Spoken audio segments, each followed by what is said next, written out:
Hey everyone, and welcome to Monica May's One Take Live. Please help us spread the word by tapping like and click the share button to invite your family and friends and followers to be a part of the conversation. One Take Live streams live on Facebook, YouTube. We're also on Spotify, Apple, or any of your favorite streaming platforms. I am so excited for a lot of reasons. My guest today on One Take Live with Monica May is Dr. Ademola Adewale, the founder of Platinum Men's Health.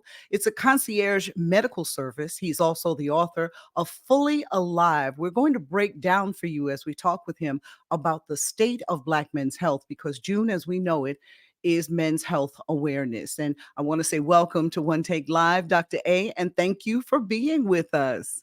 Hey, thank you, Monica, for having me. It's definitely an honor to be here. Yes. June is Men's Health Month, the time for us to encourage our men and our sons to be proactive about their health. And as a woman, I know that I've had to use my feminine guile, I'll say, my stubbornness even, and whatever else I had to use to get my own husband to go to a doctor. And that persuasiveness led us to find out that he had prostate cancer, something he'd Oh, been running from.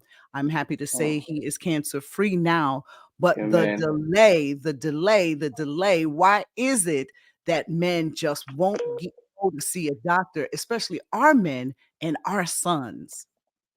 Well, when you think about why men do not go see doctors, is multifactorial, Mhm. and especially black men. In general, men take their time to see doctors. They avoid going to doctors, and one of the reasons why is we use the word emasculation, and it's the Mm, machoism of men that I do not want to lose control. If I go see the doctor and they found something, then I lose control. Then mm. somebody else is in control of my health. Yeah, yeah, yeah. Two is the distrust of the healthcare system itself, especially Black men.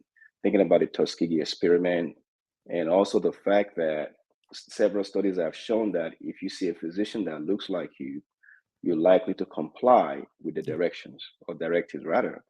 A lot of Black men, they don't feel comfortable going to docs that do not look like them. Mhm. Unfortunately, in the hemisphere of medicine, there are only about 3% of Blacks in medicine, about 1% of Black men in medicine. So there is not enough of us to go around to see all our Black brothers. However, what I can attest to is I work with a lot of phenomenal Caucasian doctors that I can trust with my life. It's about Mhm. educating our men to know that one, you have to establish trust first. And you have to enlighten yourself, educate yourself so that when you go see the doctor, you can ask the pertinent questions. You're taking ownership of your health, Yes. regardless of the implicit bias that's in medicine, because you go in, you Black, you're already prejudged. As a matter of fact, they're doing education in medical school right now on how to overcome implicit bias. So that bias is there. So for Black men, when you walk into the doctor's office and the perception of your relationship, you don't want to go back. Yeah. So that's one thing. And the other thing is if you look at healthcare insurance or access to healthcare, about 75% of Black men do not have health insurance. That is a barrier to entry. Yeah. You know, w even with the onset of Obamacare, and I wanna say this for this reason, in this community, there were a plethora of health fairs that were going on quarterly, different parts of the year, hitting different populations.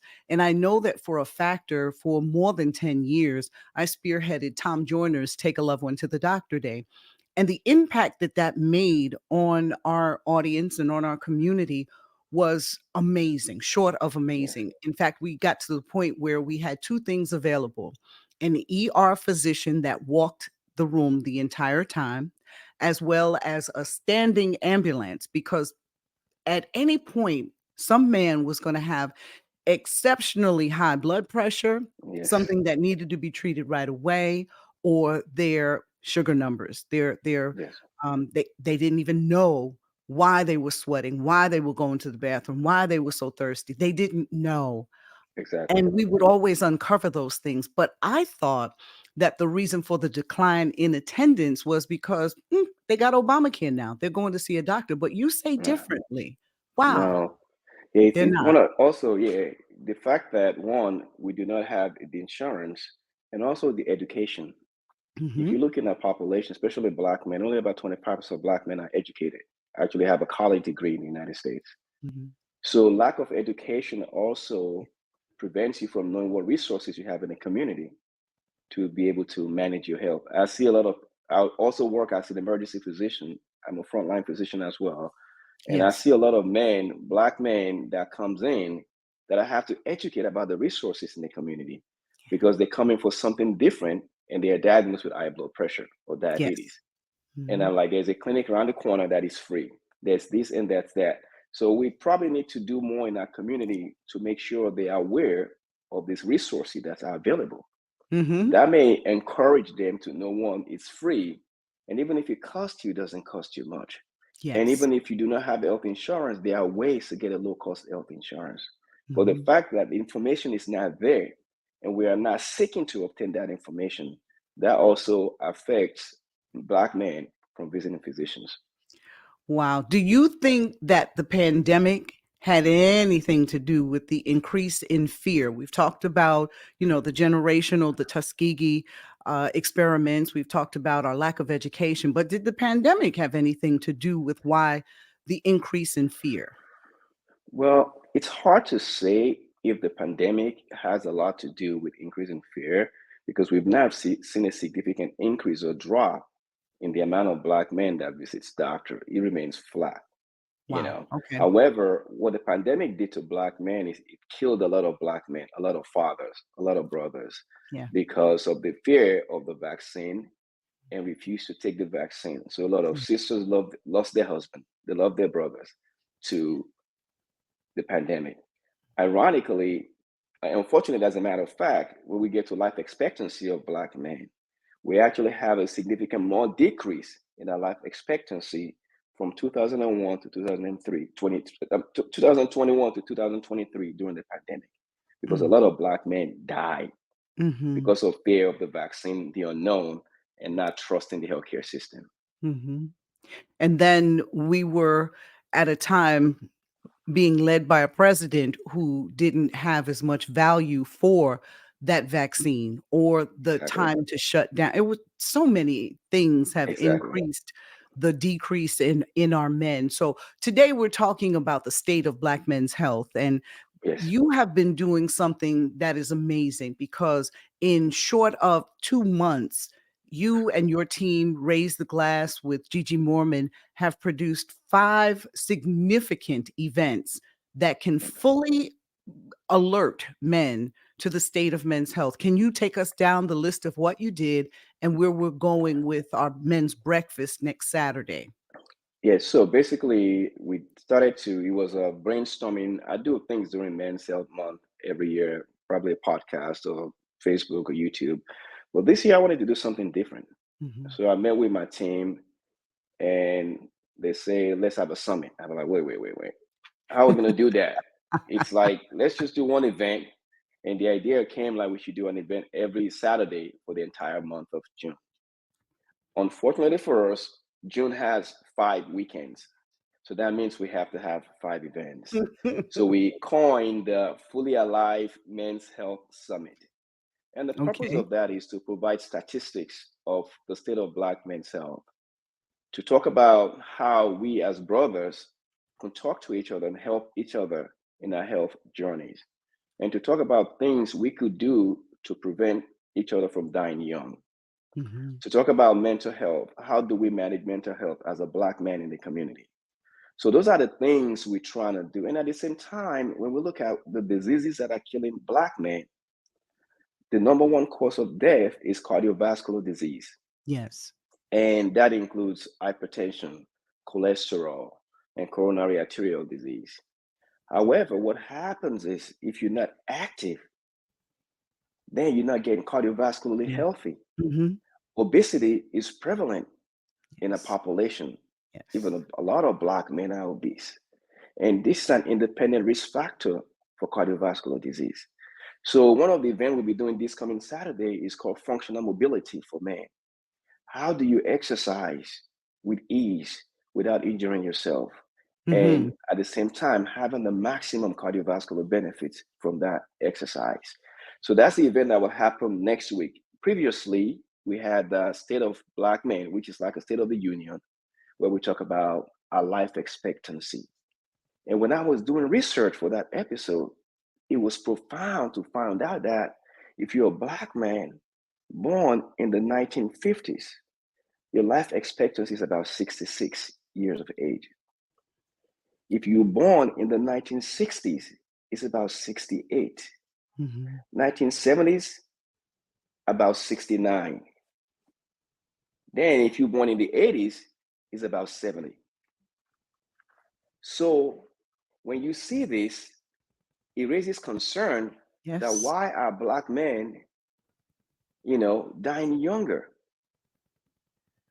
And we realize that there are a lot of things that's causing this for Black men to die younger, which are multifactorial. And it is concerning because there are things we can do about it. And one Yes. of the significant one we identify is called allostatic stress, which is a condition where you have a persistent stress in your life, that stressors leads to developing chronic health conditions. That's why Black men develop chronic health conditions 10 years earlier than any other race. The longer you have the chronic health condition, guess what? Your life expectancy also decreases because you're likely to die from it. So finding all that information, the goal is to see how can we educate our Black men so we're not dying young, so we can be around to raise our kids, to be Mhm. husband to our spouses, to be contributing members in our communities, and be able to benefit from the work of all the work, the labor we've toiled on to Yes. enjoy from it. So we Mhm. die from that. So Yes. stress is an enemy because when you look at the things that happen during stress, is your hormones in your body, physiologic response to stress is what's killing us. Oh, yeah. And yeah, and the last Saturday of the month, that's what we have in the men's health brunch, which is a combination of the entire month of June, where we'll encourage our men to wear blue, which is a color of men's health month, and to participate in this event where it's a brunch. It's free to attend. All you have to do is register. We're going to have testimonials of brothers that have gone through their journeys, how they were identified earlier and the ones that were identified later, but by the grace of God, they made it. And at Okay. the same time, we could talk about how do we deal with stress and see how we can encourage each other and provide information how to understand what resources are available in the community so that you Mhm. can get the health care that you need. Mhm. And we're looking for men who are 25 and above, and we chose that age for what reason, Dr. A? When I look back now, I think we should have extended that to 18 years and older. And we debated this. And I was looking at the data, like the most men, Black men, that start having health condition we have to address start from the 25 and above because of the behavioral things that are killing us. Mhm. However, the younger Black men are aware of this, can also save lives. So we should have gone to 18 and over. And unfortunately, the flyers are out now. We can't Yeah. change that. But if you're 18 years and older and you're so inclined to attend, you're free to register and come in and join us, and you can learn a lot of things. I would love that because I just finished doing something that you may not seem it may not seem that it's related, but did you know that the youth homelessness numbers are ticking up throughout Oh, Central yes. Florida, but more particular in our Tri-County area, that's Orange, Osceola, and Seminole County.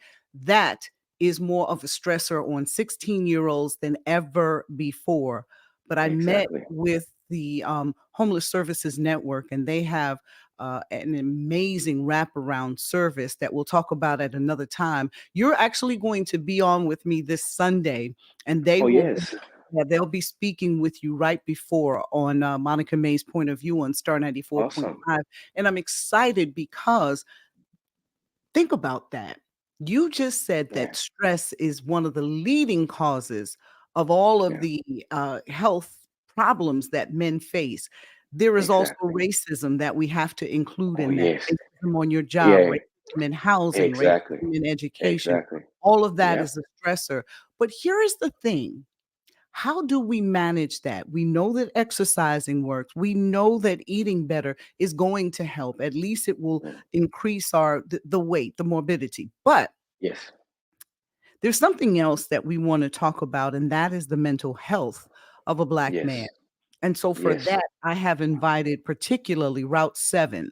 Gene Martin Awesome. and his group are guys 25 and over. And I hope that they will come because they talk about the factors that decrease a man's life expectancy. And I think it's so important that we just share, continue, repeat it in advertising. You don't hear a commercial or you hear a commercial one time, you're not retaining the Exactly. information.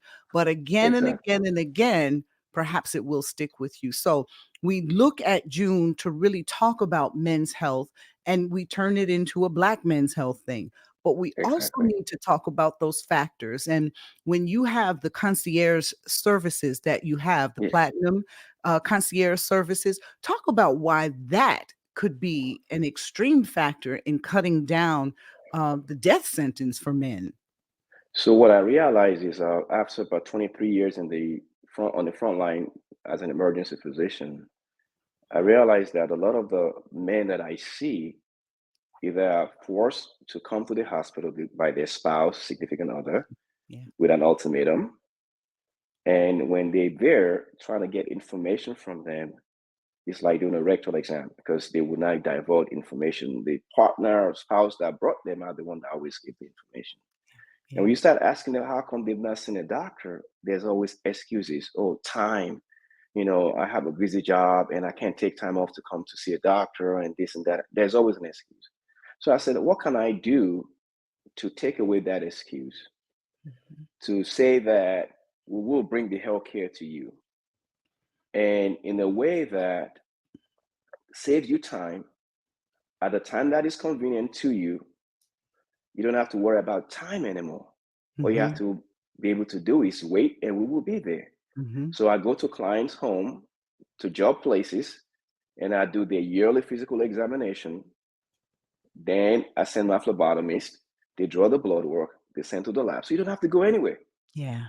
We come to you and get it done. And by Mhm. virtue of me doing this, I'm getting to see more Black men and some men that are, should I say, high producing men. But what I've tried to decided to do is to create a 501c to be able to provide the same care for men that cannot afford my service and be Yeah. able to go to men, say, we're going to be in this area this day. We're going to do free screening, diagnostic testing, and follow up with you, at Mhm. least to get screened. And it's going to be free. So we're working on that right now. And initially, we try to do that, but I realized that you have to have a business to fund the charity. Yeah. Yeah. So now Yes. that we're running now, we want to start doing the charitable part of it by going to a low income environment where people cannot afford that service, but we take it to them for free. And that's Mm. the goal. So by Mhm. doing that, I've been able to reach more men. I had one of my clients who was a young man, a CEO of his company, and he has no health condition. And all he said was, I went on your website, I want to do my yearly screening. I said, okay, Okay. it's going to cost you. I'll come to you. And I went to him. I did my exam. His pressure was a little bit elevated. I said, you have high blood pressure? He said, no. I said, I think you've had high blood pressure for a while. He said, no. I said, okay, let's check your blood work. Blood work came back. Cholesterol was elevated. I said, you also have high cholesterol. I'm worried about your heart. Let's screen your heart first. So we Yeah. did a test for his heart, and he has two blockage in his heart. One was 95%, one was 93%. Wow. And this brother is the CEO of his company. He has no symptoms. So my cardiologist partner, we kind of deliberated, like, what do we do? I say, he's 54 years old, the CEO of his company. He said, all right, honey, brother, let's do a diagnostic test on him. Let's go and do a catheterization. Mhm. What was 95% on the imaging study we did was 98%. What was 93 was 96. So we received two stents. The cardiologist called me, said, whatever he pays you, he need to pay you a lot more than that because he just saved his life. That this guy Yes. was a ticking time bomb. So he Oh. has no symptoms. He could be jogging or having fun with his wife and has a massive heart attack and die. Mhm. So that's why the prevention is very important. People that have resources are beginning to do preventive care now to screen your heart to make sure you have a baseline to say, okay, my heart is fine because it's our heart that is killing us. Mhm. And of course, high blood pressure that's given us stroke. So if we can manage those two, we just took care of two independent risk factors for cardiovascular death, and we can live longer. Mm. So I always like to end with what is your why, but that was your why right there Yes, because you see that it makes a difference. I was on the yes, 408. There is a place that you can dial a number. I will have this ready for us on Sunday, but there is a way for us to get a heart screening. yes. And when we talk about prostate cancer, when we talk about diabetes testing, we don't really talk about getting that heart test. No, no, What no, we is it don't. like? What does that heart test entail? So Heart basically, screening. we have to look at your risk factor. Like if you 30 less than 40 years old, if you don't have a cardiac risk factor, I'm not spending money for you to do that. There are some other tests we can do. If your pressure is high, you have high cholesterol, you have a family history of someone dying younger, then we have to be aggressive with that. But if Okay. you're a man between the age of 40 and 55, you know, that's when I want to screen you. Your insurance might not cover it because they think, say, why are you doing it? So most of my clients pay out of pocket for it. Or some Mhm. use their L savings account to do that because insurance will not pay for it. It's preventive care, That's but they say, why are amazing. we doing it? So we tend to take care of disease when you have a disease, but do not want to spend money on preventing you from having disease, which is a problem. So I think emphasis should be placed on how do we prevent diseases before Prevent. it happens. So like now, there's a test we can do that can tell me if you're going to develop diabetes in 5 years, and we can do lifestyle changes to make sure it does not happen. If you turn 40 and you start checking your blood pressure every day, you can see the trend. If your pressure start going up, we can start figuring out what do we need to do to control it because Mhm. before it gets out of control. So little things like that we ought to be doing. We ought to encourage our men to do to help us live longer and change the life expectancy gap. The way it is right now, a black woman will live about 9 times more Mhm. than a black man. That's why we have in widows because our men die younger and our Mhm. women are living 9 to 10 years later than them. If that is not enough of a message for women to take control, but Yeah. for men to really follow on when we're noticing changes in you, just Yes. listen to us. Um, Yeah. my own experience with diabetes was sort of like that. There was that pre-testing time, and Mm-hmm. actually occurred when I first moved here many years ago. And the doctor at the time just said, "Well, did you know?" Don't ever start a sentence. That's like saying, FYI, That's it. here's Yeah. information. Don't start Yeah. a sentence No. to a patient who's already afraid. That's me. Did you You know see that you were that? pre-diabetic? No. I would have liked that to have been said in a different way. And this was a black doctor. I won't name him. See. And then after subsequent visits, I didn't change. But you know what was happening to me? It was the stress Mhm. factor. It was the cortisol. Exactly. I had taken Yes. on a position and I was really working around the clock. And you and I Exactly. spoke of the bucket that has 24 Yes. hours in it and Yes. how you Yes. need to portion control even your time, managing Exactly. your time. I wasn't doing Exactly. that. And everything slumped on me. I developed mental health issues, depression, Mm-hmm. so many things. But what topped it was that the moment I went in for maybe a second or third visit with this particular doctor over a period of time, pre-diabetes had turned into diabetes. But guess what? Exactly. I didn't know. I did not know. My mom, that runs in my family on my Exactly. mother's side. But here's the ticket. The way I was told that I had suddenly tipped over, a pamphlet was thrown at me and he says, "Well, Mm. yeah." And so, for one, I never went back to that particular doctor. I Yes. learned how to manage my diabetes a whole lot better, and I Education. began to have conversations with other people about it and how it's nothing to Exactly. be ashamed of. No. So, It's I about having think a community. mhm, I think what happens for us in so many instances, Dr. Adewale, is that we begin to be shameful of Yes. some of these things that we have. And instead of letting shame take over and prevent you from taking better care of yourself, have a Exactly. conversation. Be Exactly. open with your doctor. advocate for yourself. How do we Exactly.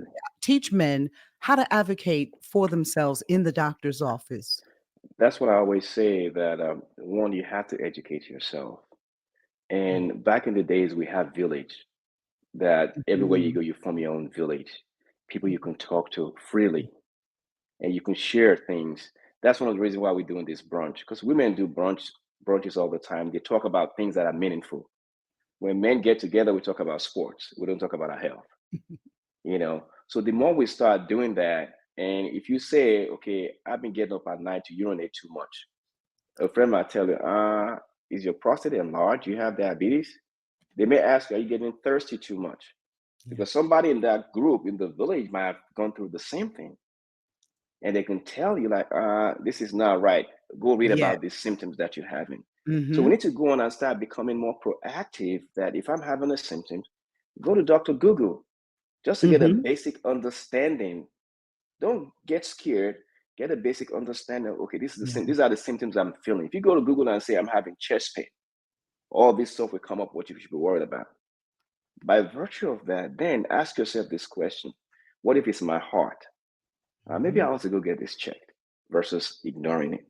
And when you go get it checked, you've educated yourself about the symptoms. How does it present? Mhm. What kind of diagnostic tests are needed? And what are the follow-up plan? So when you go Mhm. see the doctor, you can actually articulate and ask the right question. Even a doctor that has implicit bias will stop and listen Yes. to you because now Yes. they know you're educated. Yes. And that will help them actually respect you more and help you manage your condition effectively. Mhm. I would like to also add that for the brunch that we're doing on the 29th at Westlake's Center, we are inviting Dr. Andre Baptiste to talk with Yeah, us. Now, we only know Dr. Dre or Dr. Baptiste as an yeah, orthodontist, but yeah, this man has what's called a fireside chat, and he yeah, talks about all kinds of things. But yes, he's going to talk with us about growing your own food and eating your own food. And then yes, Derek Lewis is going to be there with us. And we remember Derek with all of his sponsorship opportunities for this yeah, community. Well, there was yes, something that happened to Derek some time ago, and it could yes, have taken his life. And I want exactly. you to come and find out what that was and hear Derek's story and everything that we're talking about. This entire month of activities that Dr. Adewale has done have been free. So, gentlemen, Yes, please, you've seen the RSVP link on our page right there. We'll continue to promote this. We used to do things called the Black Men's Health Summit. Dr. Angela yeah, Adams was the spearhead for that, and that really focused on prostate cancer. We don't do yes, that anymore. She did it for yeah, almost, well, for 20 years. And I would love to see something come back into our community. I have actually CC'd her on my information about the breakfast, and women yeah, are invited to attend, aren't they? exactly. Yeah, Yep. then because the reason why we want to do this is we want to empower our women to Yeah, support our men to embark on their health journey. please. And they will get the information that men do not seem to digest. Women will reprocess that information and actually act on it. Yes. So that's why it's important to have the spouses, partners there. The goal is to know how to make sure your spouse, your partner gets the preventive care that is needed. As a matter of fact, one of the main, should I say, purpose of this summit is also to discuss all that stuff, the prostate cancer, the top three cancers that are killing black men or black community. Mhm. And which top of them is prostate, we have a colorectal and lung cancer. So we talked about all these diseases in the state of black men's health, where most black men, when you diagnose with prostate cancer, is a late stage prostate cancer that has a 5 year survival of less than 5%. But if you diagnose early, at early stage cancer, your five-year survival is more than 95% Thank because you. there's a delay in diagnosis. We ignore the symptoms, and by the time we identify, it's too late. And we die disproportionately from a disease that should not be killing us because there's a cure for that. And the same thing for colorectal cancer. Well, for So all of them. yeah, Yeah. all of them, yeah. Mhm. So we've tried to use this summit to address all those cancers, prostate, how do you screen for prostate, what sign and symptoms should you be looking for, that will make you say, let me go see a doctor. For Yes. colorectal cancer, what sign and symptoms should you be looking for Mhm. that will prompt you to go see a doctor? For lung cancer, that's always a silent killer because most of the time you may not have symptoms.